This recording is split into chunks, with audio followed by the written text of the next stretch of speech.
Hey, what's up, everybody? Welcome to my channel. My name is Paul, the Canadian Snowman. We're here with some more Hannibal.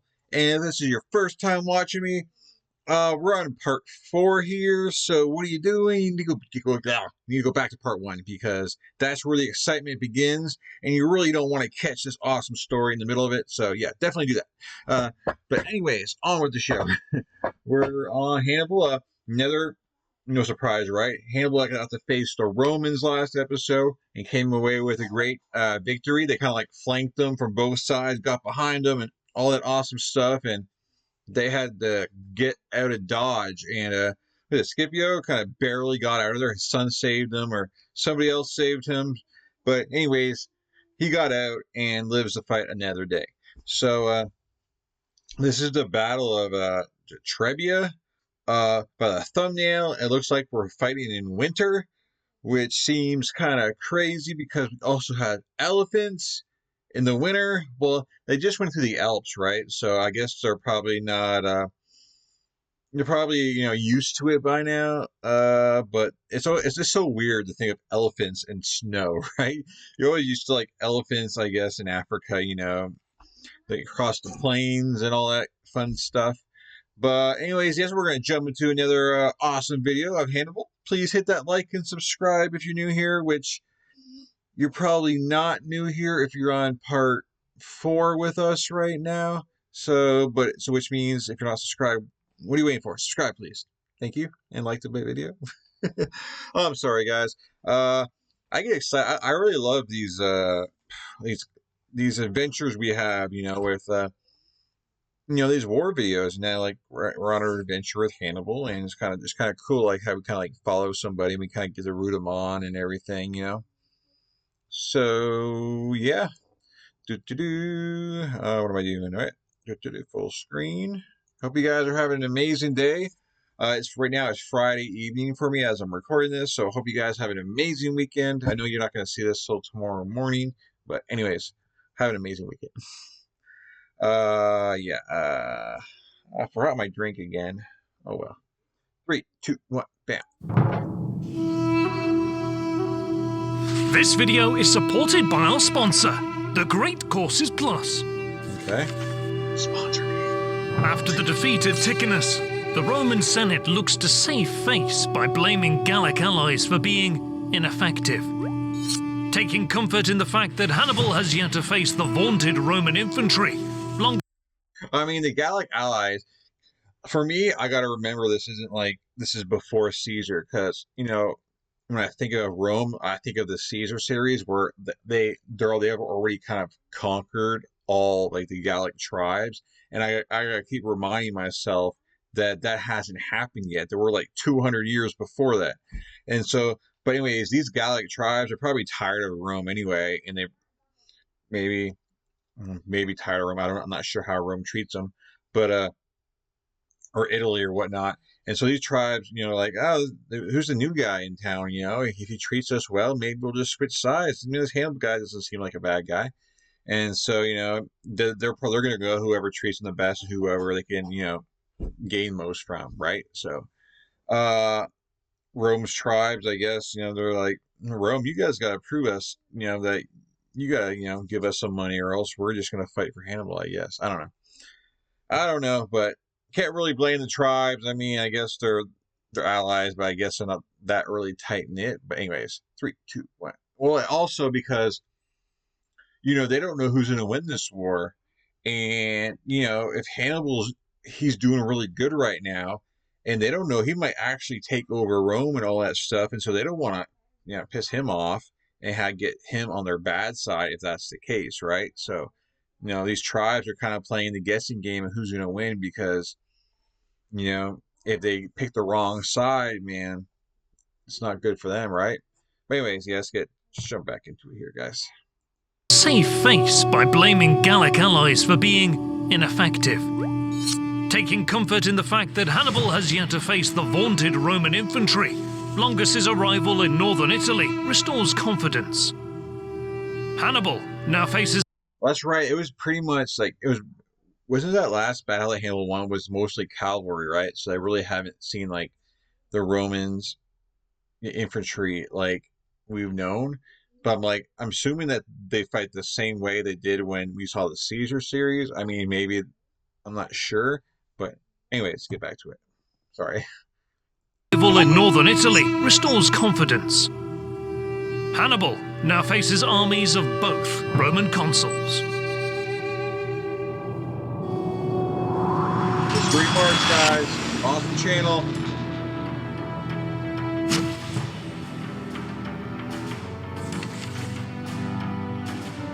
No.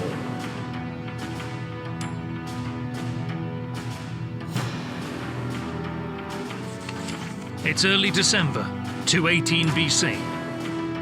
Publius Scipio's life still hangs in the balance due to wounds he sustained at Ticinus. But, ironically, his troubles are only just starting. His defeat at Ticinus has major consequences for Rome. It directly caused the garrison at Clastidium to surrender the town's massive grain depot. This strips his army of food reserves and disrupts his supply lines, making any advance into enemy territory a risky venture. At the same time, Hannibal finally replenishes his own reserves, which were dwindling ever since he descended from the Alps, right until the clash at Ticinus just a few days ago. The damage to Roman prestige raises the danger of further defections. What's worse, Gallic tribes are flocking to join Hannibal, enthused by his ability to defeat the Romans and his softer administrative touch. Nice. Scipio has no option but to retreat, realizing he is deep in hostile territory. He marches to... See, I get exactly. That's what victory does for you, man. Like, people are we're gonna rally for him now, you know. And apparently, he's treated him better than Rome, right? So, and now he's got the grain depot because now he's great. You know, his army can feed. And yeah, Scipio's just like, man, we got to get out of here, man. It's not looking good for us right here. Let's go regroup and get to a better spot. So let's see what happens, guys. To retreat, realizing he is deep in hostile territory. He marches to Placentia and makes camp across the Po River. Hannibal pursues and catches up 2 days later. Learning of his arrival, over 2,000 Gauls allied to Rome rise up in the camp and attack Roman soldiers, killing many in their sleep. Before sunrise, they cross the Trebia to join Hannibal, bringing with them the severed heads of slain Romans. Wow. Using the Gallic defection as propaganda, Hannibal makes sure to spread the word that Rome's allies are joining him en masse.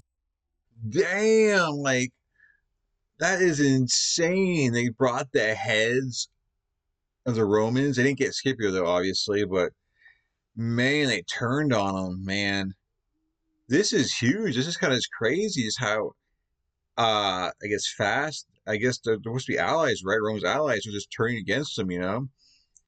I guess they weren't really allies. They're kind of just sitting there and just trying not to, just sitting back and, you know, just trying to agree to Rome's terms. But now that, you know, there's another option, like, oh, we're going with the other guy. Wow, man, this is getting good, man. That's awesome. I know severed heads isn't awesome, but, you know, whatever. It's awesome. Hannibal makes sure to spread the word that Rome's allies are joining him en masse, thereby boosting his popularity among the tribes. Scipio again moves south, not wanting to risk being caught in the open. A day later, he reaches the hills and sets up camp in a strong position, with hills protecting his flanks from cavalry attacks. Then he settles in and waits for reinforcements. Here we go. By mid-December, the two consuls join forces. Discussing how to confront Hannibal, Scipio argues against taking the field, stressing the Longus' troops lack experience and need additional training, having been raised less than a year ago. Longus disagrees and sets up camp a few kilometers north from Scipio's position. Just as eager... That's right, because these generals, you know, they use war as a way to push themselves up the ladder, and they only have like a certain amount of time to battle, right, before they get kind of pulled. I'm assuming, isn't that right? I mean, this is the first Punic War where that happened. I'm not sure if it's the same thing in this Punic War, but I know they're allowed a year out, and then they pull them back, and then they give it to somebody else. Is that like how it worked last time? But anyways, in the Roman army, like they need the fame to kind of push themselves up the ladder. And so there's just kind of like, well, if you're not going to fight, I'm going to fight. I'm going to take the opportunity. So I wonder if this will come back to bite him in the butt here, because you kind of Hannibal's Hannibal, and you kind of need to be on the same page and kind of combine forces. So I don't know if this is a good mood or not. Yet to fight as Longus, Hannibal maintains his camp on the flat plain and surveys the potential battlefield west of the Trebia River. Meanwhile, he sends a raiding party to ravage the area along the river, suspecting that Gallic tribes living there, who pledged allegiance to him, are now negotiating with the Romans. It's unclear if the Gauls intended to betray Hannibal, but with their villages now being raided, some of the tribesmen appeal to the Romans for help. Longus promptly sends 1,000 velites across the river to attack the raiders. With Hannibal's troops scattered across the area and encumbered by plunder, Roman troops start picking off small groups of Carthaginians, quickly routing the raiders. Wow. Seeing this, troops on duty outside Hannibal's camp rush to the aid of the retreating raiding party. The fighting is fierce, as both sides want to prove their superiority, but the Roman velites are soon forced into a fighting retreat. The skirmish escalates rapidly, spreading across a large area. More and more troops from each side join in. Pockets of clashes develop as neither side is able to shore up its ranks. It becomes apparent that the chaotic skirmish might turn into a full-scale battle that neither commander will be able to control. Wow. Hannibal takes the initiative. He stops sending more troops into the fray, trying to avoid a battle that he did not plan and can do little to influence. He then audaciously rides out in person and rallies the scattered troops. He pulls them back and arrays them in a line outside the camp. The Romans advance, but Hannibal restrains his men from advancing on the enemy. The Romans too halt their advance, refusing to attack the well-positioned Carthaginians, who can now be supported from the camp with projectiles and fresh troops. The day draws to a close. Okay. Hannibal demonstrates his shrewdness by not committing to an uncertain battle, and by restraining his troops, he exhibits what he would become so famous for: his extraordinary ability to exercise control over his army. Wow. I thought for sure right there we were going to have it was an escalade, and you were going to have, what was his name, come up from the other, the Roman leader come up, and it was going to be a chaos. But man, like Hannibal, and he's a long way from home, and his troops, if he loses a lot of troops, it's bigger on him than it is, I guess, if Rome loses a big portion of troops here, because Rome's closer to home where they can get more, backup, and Hannibal's a long way from home. So, he needs his troops a lot more than Rome does. And so, yeah, he's like, guys, come on, this is silly. We need to back up and, figure this out tomorrow. But yeah, that was very interesting how that skirmish almost ended up in a giant battle. That's awesome stuff. His extraordinary ability to exercise control over his army. The Romans retire towards their camp, satisfied at scoring a victory against Hannibal's troops, their morale and confidence partially restored. Longus, who is described by sources as having an aggressive temperament, shows his eagerness to do battle as soon as... Okay, so this I think is really playing into Hannibal's hand, because all these troops are going to go back and tell Longinus, that was his name, I'm sorry if I'm pronouncing that wrong or if I'm getting it wrong completely, but all these troops are going to go back to him and go, we just won a battle against Hannibal and you weren't even there, man. And so now he's going to be overconfident and probably throw himself in a battle he probably shouldn't, and Hannibal is going to eat him alive. That's exactly what I'm expecting to happen right here, but we'll find out. My sources as having an aggressive temperament, shows his eagerness to do battle as soon as possible. He won't have to wait long.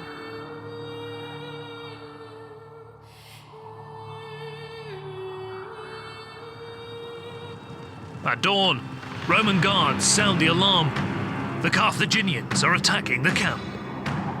Oh, never Awoken mind. to projectiles flying over the palisades, Roman troops are ordered to get ready for battle. On empty stomachs, the men rush to form up in front of their tents in frigid conditions. Longus sends all 4,000 of his cavalry against the Numidians, closely followed by 6,000 Velites. But the Numidians soon break off. As the fighting moves north, the fast cavalrymen engage in hit-and-run tactics.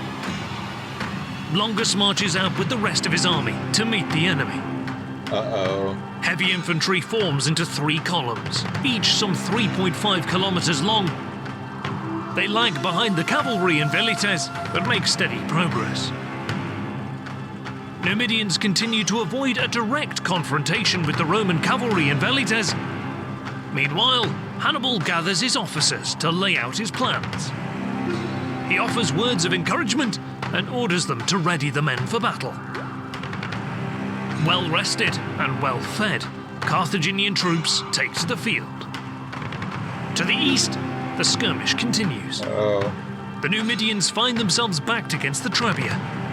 They start crossing the river as they continue to pull back, pursued by the Romans.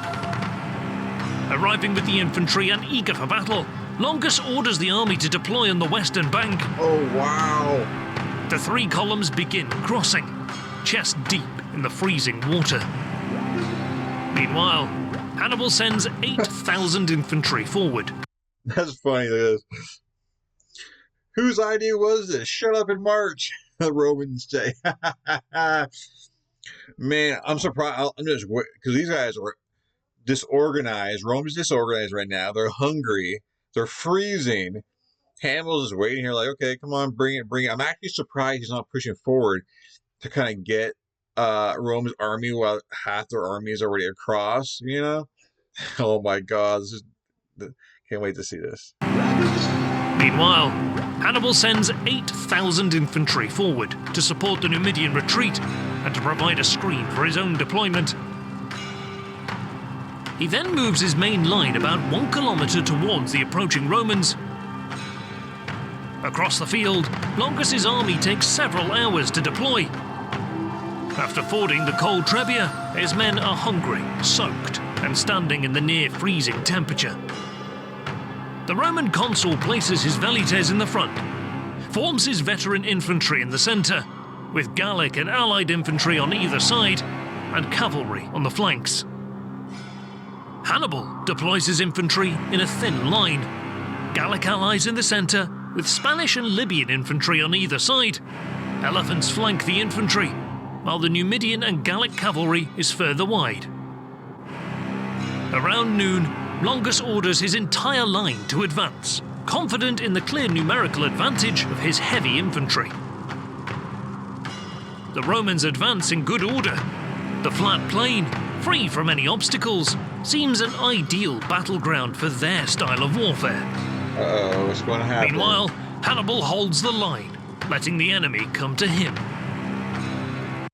It's like it's like right now you're just waiting for like Hannibal to spring his trap. Like, I'm sorry that this is not going to go Rome's way. We all know that Hannibal's a smart guy. He's obviously waiting for an opportunity here, and he probably sees exactly what he wants to see in the way Rome lines up. And I'm loving this music, man. It's like getting really intense here. Hannibal holds the line, letting the enemy come to him. Skirmishers get into range and begin exchanging projectiles. With Balearic slingers in their ranks, combining with javelin men, the Carthaginians quickly get the upper hand against the Roman Velites, who used up many of their javelins while pursuing the Numidian cavalry earlier in the day. Skirmishers from both sides withdraw through the gaps as the main lines of infantry close in. The heavier, more compact Roman infantry pushes the Carthaginian line back, causing heavy casualties to Hannibal's Gallic infantry in the centre. On the flanks, Hannibal orders his cavalry to push forward. Some of the Roman horses become frightened by Hannibal's elephants, causing disruption within the ranks. But groups of Roman Velites specially trained to deal with elephants, mix with the cavalry and attack the terrifying beasts, wounding and killing many. Eventually, the Numidians managed to overwhelm and advance against the Roman cavalry. But despite Roman flanks being pushed back, the Carthaginian centre is crumbling. Veteran legionnaires are hacking through the Gallic infantry. Without any reinforcements available, it seems that Hannibal cannot stop the onslaught. But what the Romans don't know is that while surveying the field on the eve of battle, Hannibal personally picked 2,000 elite troops and positioned them in a dry riverbed hidden from view. What? Now, they emerge from the ravine with perfect timing, just as the Numidians finally rout the Roman cavalry, poised to encircle the enemy. Hard pressed from the front by elephants, Carthaginian infantry and skirmishers, the wings of the Roman infantry buckle as the Numidians attack their rear. Meanwhile, Hannibal's centre collapses as the veteran Roman heavy infantry cuts right through the Carthaginian line, still unaffected by the encirclement thanks to their discipline and organisation. However, realising the battle is lost, the legionnaires retreat back across the river to Placentia, maintaining their battle formation. Roman casualties are heavy, likely around 28,000 dead or wounded, while the Carthaginian losses are much lower, between 3,000 and 5,000. Wow. Losing most of his elephants, possibly all but one, is the only major loss for Hannibal at Trebia. Damn. Damn, like, he had this set to T. Like, he knew what Rome was going to do, man. Like, Longus was going to do. Like, he had him, because to have him, like, his guys set up there hiding, waiting for this exact moment, they've had to have been there before Rome was crossing the river. So he knew exactly what, like, Rome was going to chase after him and everything. So, wow, was not expecting that. I just thought maybe the two flanks were going to, like, fold in and he'd get, like, a narrow victory right there. But, damn. Wow, that was pretty awesome. And now I guess they're all retreating back, and elephants.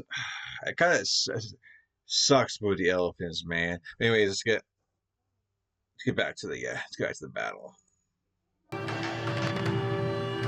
In just a matter of weeks, Hannibal outperformed both Roman consuls with superior planning, near-perfect coordination, and control of his troops.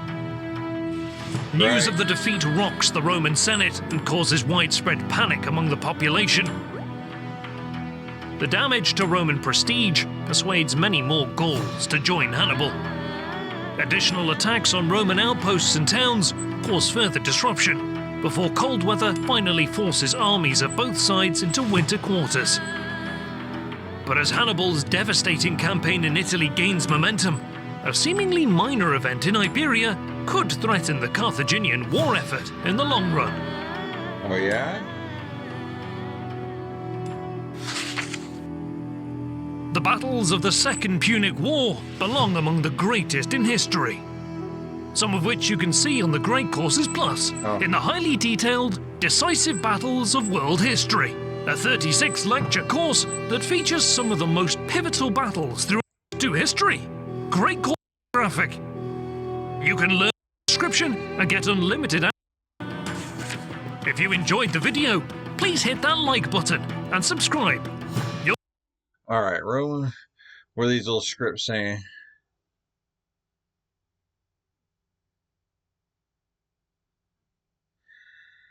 Okay,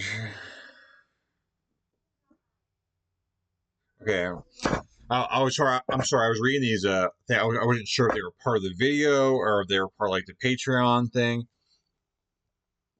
Roman noble equestrians were never again recruited after this poor performance at Trebia.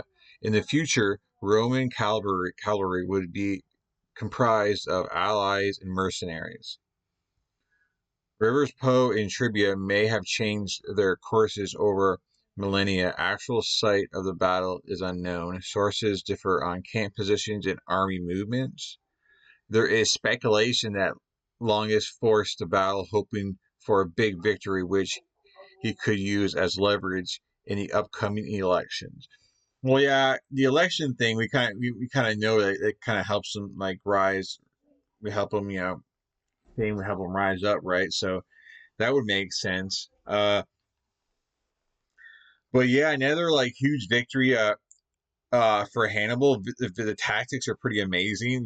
The knowledge of you know he knows what his enemy is going to do. It sucks that they lost the elephants, but I think just being that cold climate, and different climate, the stress on them.